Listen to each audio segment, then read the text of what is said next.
RTP. Siendo 9:14 le damos la bienvenida al abogado Tobías Guzmán Galarza. Él es presidente del Comité Permanente de Derechos Humanos, CPDHU-EE por sus siglas. Con él hablaremos sobre derechos fundamentales en la coyuntura nacional, un tema que puede parecer muy abstracto, pero creo que es importantísimo, sobre todo en épocas en las que estamos caminando hacia reformas constitucionales. Bienvenido, abogado, a la mañana en RTP. Muchísimas gracias por la invitación, muy buenos días con todos, feliz de estar aquí con ustedes. Vemos en varias partes del país, no sé si decir conatos de paro, porque no se parece a un paro nacional al que estamos acostumbrados, pero protestas que a lo mejor en los puntos específicos donde se concentran se sienten tan graves como las peores que han vivido, ¿no? Para el que quiere movilizarse, porque no lo puede hacer, para quien tiene miedo de estar atrapado entre, no digamos, el fuego cruzado, porque gracias a Dios no ha llegado a ese punto, pero en el choque que hay entre los manifestantes y las fuerzas de seguridad. Y tenemos una constitución donde se reconoce el derecho a la protesta, el derecho a la resistencia, pero también una constitución algunos de sus creadores, porque otros terminaron peleados, la han interpretado para decir que ponerse en una vía pública y paralizar el tránsito es paralizar un servicio público y por ende es un delito y no es protesta legítima. Una postura que, digamos, la han seguido usando los gobiernos de derecha que han venido después. Entonces, desde la constitución actual, esa que dicen que es muy garantista, ¿cómo podemos entender lo que es una protesta legítima o no en el Ecuador? Bueno, aquí tenemos que dividir en dos partes el análisis que usted acaba de realizar. El primero, sobre los derechos fundamentales y sobre el derecho constitucional que existe para resistir si es que siento que mis derechos son vulnerados, para protestar si siento que mis derechos han sido vulnerados, y la otra parte es la parte procedimental de cómo debo protestar. Si bien es cierto, se encuentra enmarcado dentro de la legislación ecuatoriana que se debe pedir autorización para poder realizar una manifestación, una protesta. Actualmente, en la mayoría de los lugares donde se están realizando las protestas, no existe esta autorización. Entonces se está infringiendo la ley.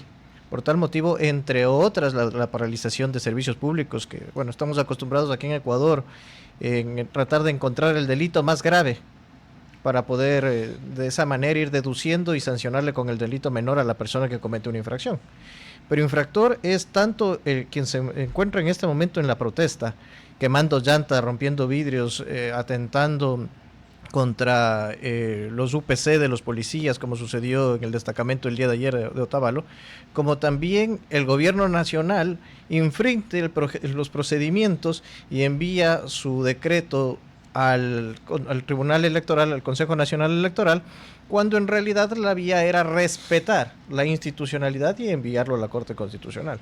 Entonces, es infractor cualquiera de los dos. Quien rompe el esquema del procedimiento termina siendo infractor. Claro, pero la gente no lo ve así muchas veces. El presidente de la República va en corbata. El presidente de la República es autoridad. El ciudadano es un cualquiera.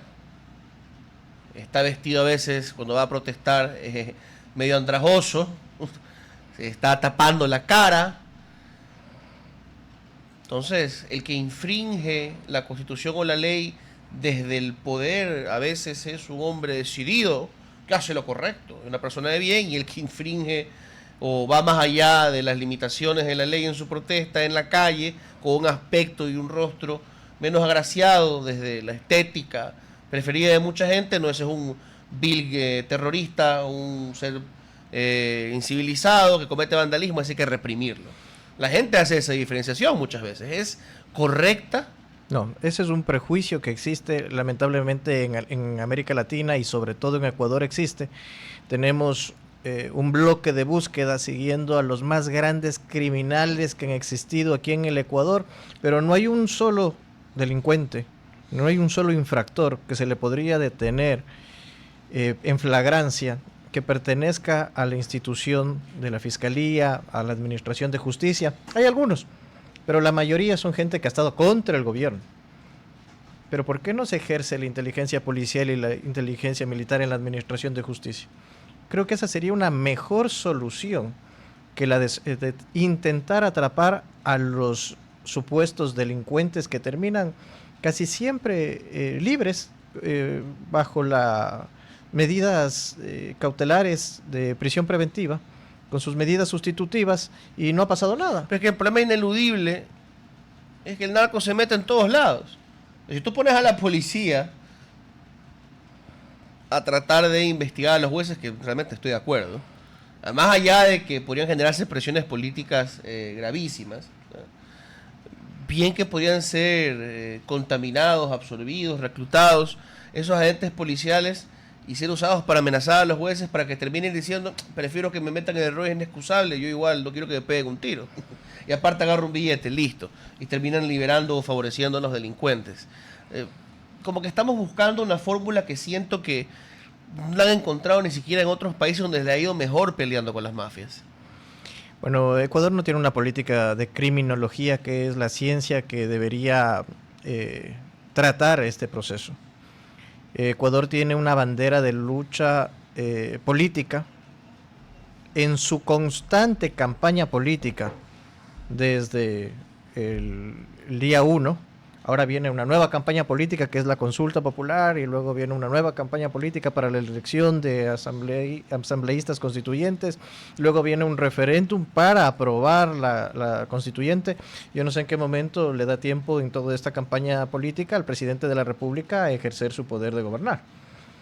Lo que usted acaba de mencionar con respecto al persuadir o a la fuerza de coerción que tiene el gobierno central en contra de los jueces es el claro ejemplo del decreto número 1125, perdón, de la resolución del caso 1125 RC de la Corte Constitucional, en donde hay una amenaza de bomba, hay un sinnúmero de policías que no se encuentran ni siquiera cuando existen manifestaciones en contra de la Corte.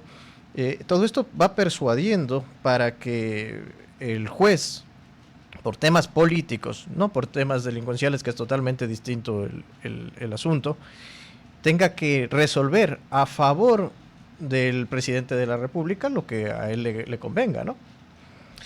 Ahora, quizá hay ciertos, digamos, ejemplos que podemos citar, de nuevo, uno más limitado que el otro, ¿no?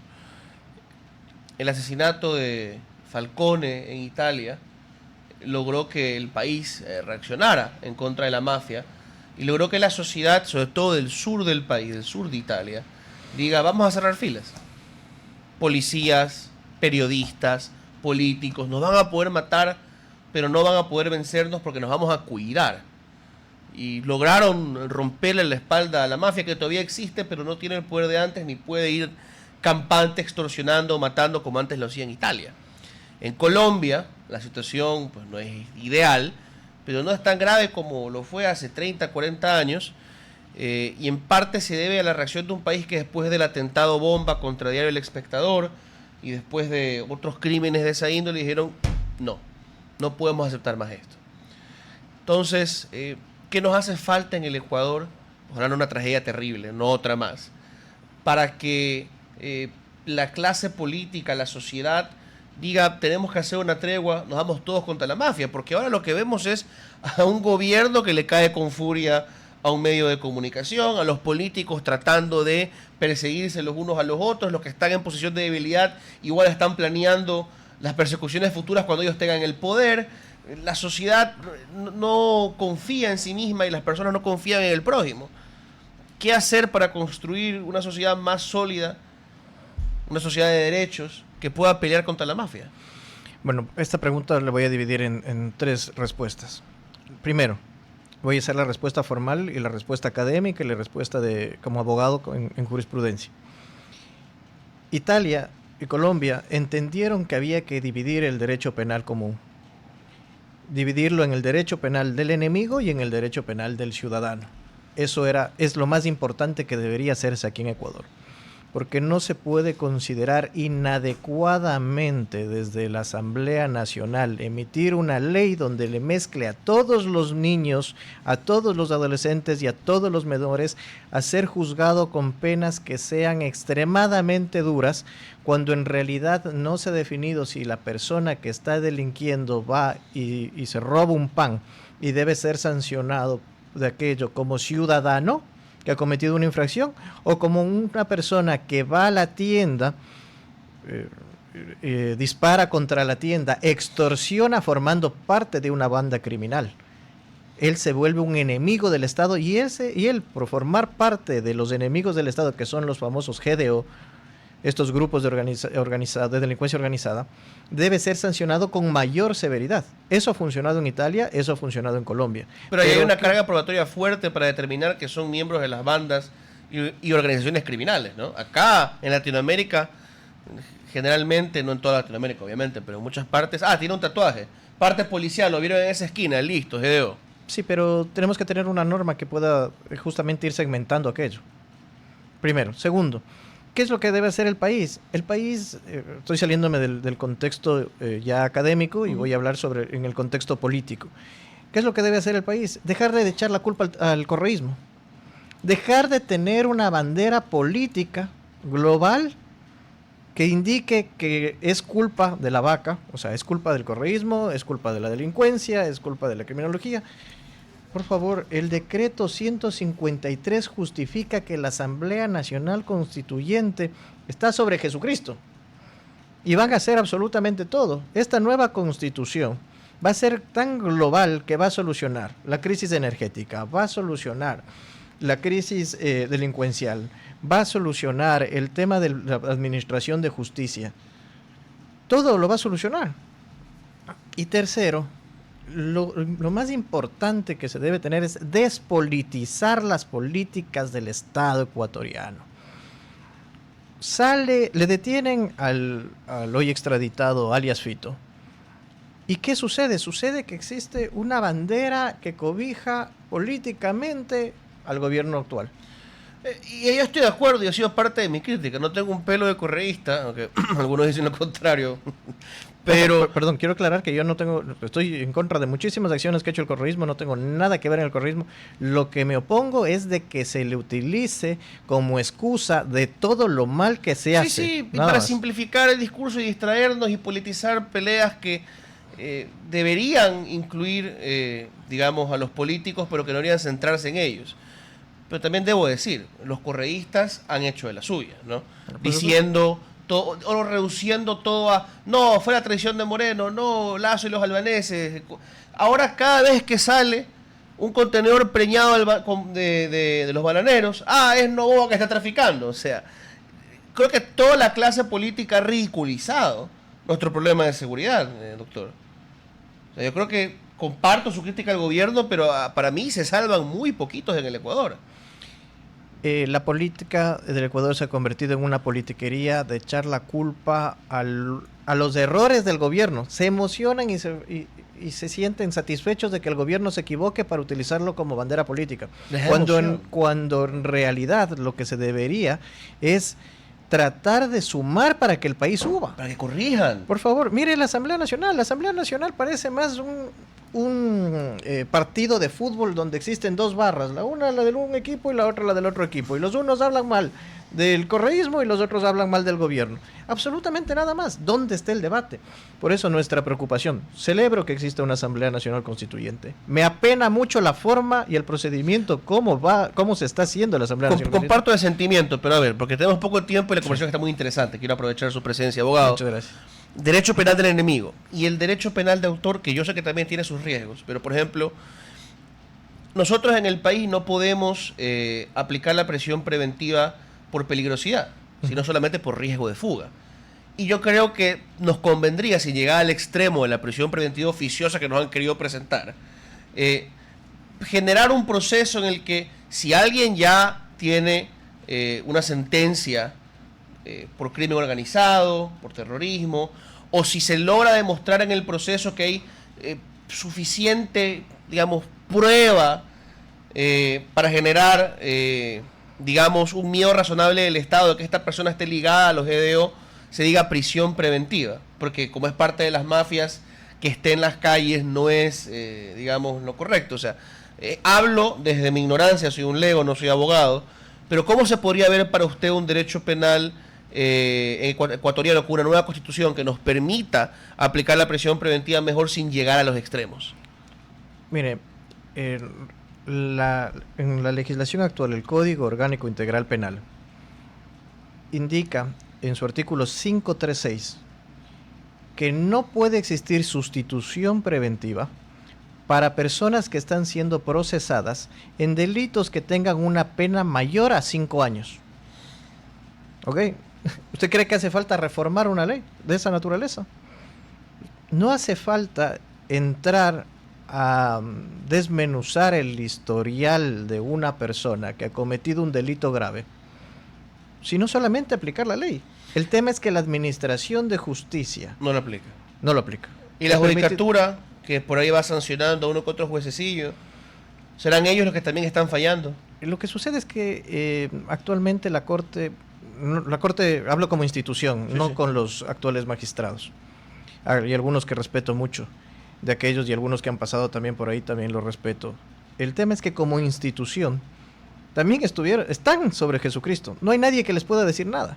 Entonces, su análisis con respecto a la libertad ha hecho que existan muchas resoluciones que indiquen que el juez tenga excusas o razones para poder dejar en libertad a una persona yéndose en contra de la misma norma. ¿Usted cree que tenemos una jurisprudencia que sí es garantista? Por supuesto, tenemos una de las constituciones más garantistas que ha existido en América. ¿En su texto o en su jurisprudencia? Porque yo leo esa constitución y tampoco, que a mí no me parece en su texto demasiado garantista, en serio. En su texto, totalmente.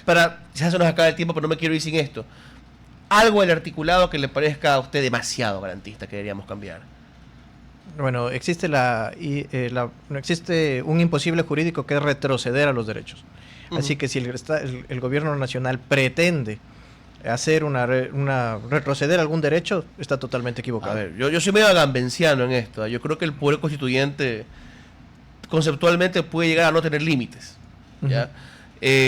Pero digamos que finalmente es el hecho político, este es el país de los hechos consumados, deciden cambiar las cosas.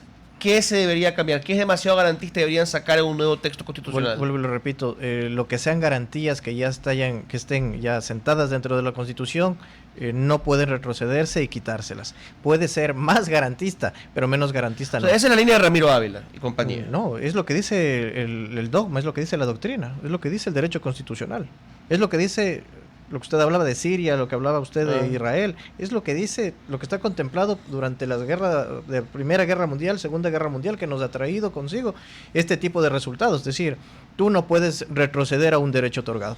Pero sí es grave, escuché ayer a un exministro que él contemplaba lo que usted dice. Hay que reducir la Constitución. Tenemos una Constitución muy grande. Tenemos que tomar el ejemplo de la Constitución de Estados Unidos. Cada artículo de la Constitución norteamericana es como un capítulo. Hay gente que no la ha leído nunca. No es muy grande, pues tampoco es tan chiquita como piensan. A mí perdón, esas cosas me enloquecen a veces. No, pero esa es la idea. O sea, si no, ¿cómo vamos a ir a una asamblea? ¿Con quién vamos a ir? ¿Con quiénes van a ir a una asamblea constituyente? Si no entienden justamente los principios fundamentales de legislar, de estructurar una ley, de estructurar una asamblea. Oye, lo que pasó ayer con el juicio político a Albán. Soy reaudiencia que me repita, pero es alucinante. Sí, es terrible, pero es importantísimo el manejo de crisis del gobierno. Sí. Es importantísimo. No, y hay que aprender también esas habilidades. En el mejor momento. Nos tienen quemando vías, les tienen quemando vías a los protestantes. Y hablamos de tres cosas a la vez. No, los tienen quemando vías, todo el mundo se preocupa de eso, pero se olvida de que tenemos todavía un llamamiento de Asamblea Nacional Constituyente y hay una destitución de un consejero. Correcto. Y el CNE prorrogado, los procesos del Consejo de Participación en sí, que son un relajo. Godoy, otra vez en la presidencia del Consejo de la Judicatura. El presidente del Consejo de la Judicatura, de tú a tú con el expresidente de la República, Rafael Correa. Ayer lo comentamos, una locura. 9 horas con 33 minutos, casi 34, me disculpan, pero creo que esta ha sido una muy buena entrevista. Ojalá la hayan disfrutado tanto como yo. Les deseo un muy buen día. RTP